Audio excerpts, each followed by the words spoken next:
Let's talk about the Taliban takeover of Afghanistan. In a matter of just weeks, 20 years of history have been reversed at a speed no one predicted. Wow. I mean, to see the Taliban, and these are actually fighting Taliban, they're not Taliban leadership, they're in the presidential palace, sitting in the president's desk. These are amazing scenes. So how did we wind up here? And what does it mean for Afghanistan and the people there? Let's start with what triggered the Taliban offensive. It's time to end the forever war.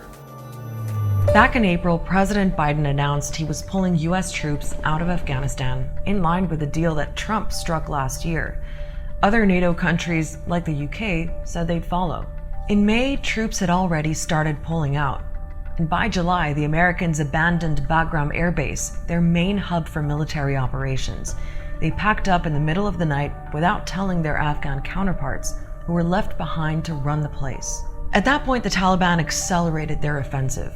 In some places, Afghan security forces put up a fight, but elsewhere, they just crumbled. And remember, these were the forces that the US trained and equipped to the tune of $80 billion. And they outnumbered Taliban fighters 4-1. This really was a snowballing psychologically and militarily, where initial successes by the Taliban combined with the sense that there wasn't really a good strategy that had been developed by the United States and NATO and Afghanistan before we pulled out. All that together meant that many Afghan soldiers and police and many politicians and warlords and militia leaders, you name it, decided it was better to submit and ask for amnesty or forgiveness rather than fight. On August 6th, the Taliban took their first provincial capital. After that, the other capitals fell like dominoes. Places like Kunduz, Ghazni, and Lashkar-Gah. Within a week, the Taliban had taken Afghanistan's second and third biggest cities, Kandahar and Herat. Then they kept moving towards the capital. Once they took the city of Jalalabad on August 15th, they basically surrounded Kabul. Taliban fighters surround the capital, Kabul, and negotiations are underway to secure a transfer of power. That evening, those Taliban fighters were inside the presidential palace. It capped off a crazy day when things were changing by the hour. People were panicking, people were trying to get into cars. They were trying to get their money out of the banks. They were trying to go to visa services offices. I saw people buying luggage.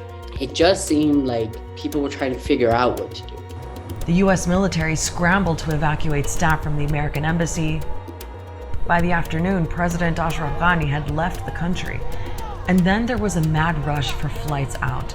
The airport road was completely full of cars, lots of armored vehicles, lots of vehicles with government plates, people of means, people of power. But a lot of others were basically looking to flee. The situation got even more chaotic the next day. Commercial flights were suspended, and we saw desperate scenes like this. You saw people climbing on the tires of planes, even as they were taking off. And then at least one man appearing to fall to his death. For most Afghans, leaving isn't an option. They're stuck wondering what life will be like under the Taliban a second time around. Before the US invasion in 2001, the Taliban were in power for 5 years and imposed their brutal interpretation of Islamic law. Music was forbidden, girls were banned from going to school, men and women were stoned to death for adultery. Is this where Afghanistan is headed again? Well, a Taliban spokesman offered reassurances. He said the group is committed to a peaceful transfer of power, that it would offer amnesty to government officials, and that women's rights would be respected. The Islamic Emirate is committed to the rights of women within the framework of Sharia. In some ways, it's really different from what we were told it was like in 1996. They're trying to be very accommodating. But can they be trusted?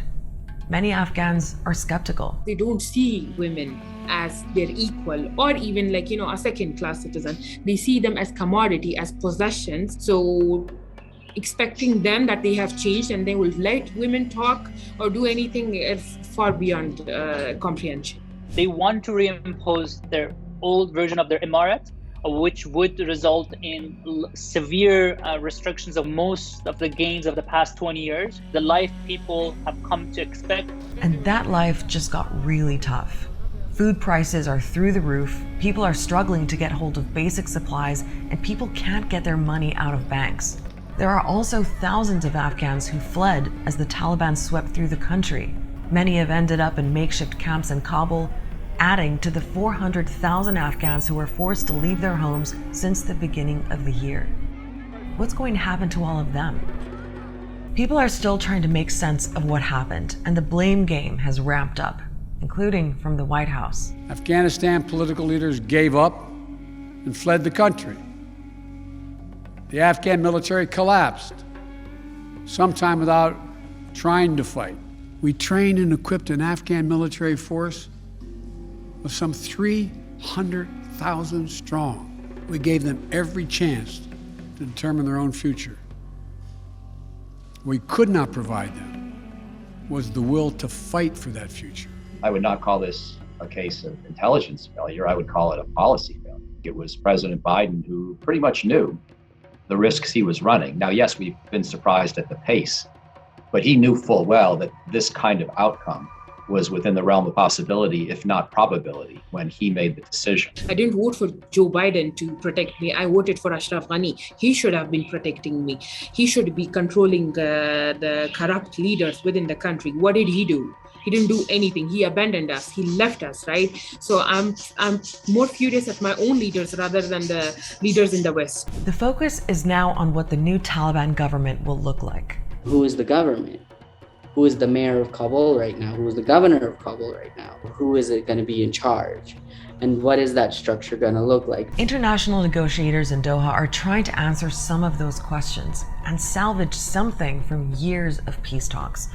They're encouraging the Taliban to set up a government that in some way represents different parts of Afghan society. And the Taliban may be open to that as a way to secure a semblance of international legitimacy. But at the same time, their fighters are in the presidential palace and patrolling the streets armed to the teeth. So it's absolutely clear who's calling the shots. If you want some more background, check out our recent episode, Who Are the Taliban? And subscribe to Al Jazeera English so you don't miss our next episodes. We've got one coming up soon looking at Al-Qaeda and whether they're still a threat to the world. Also, if you've got ideas for topics you think we should explain, let us know in the comments.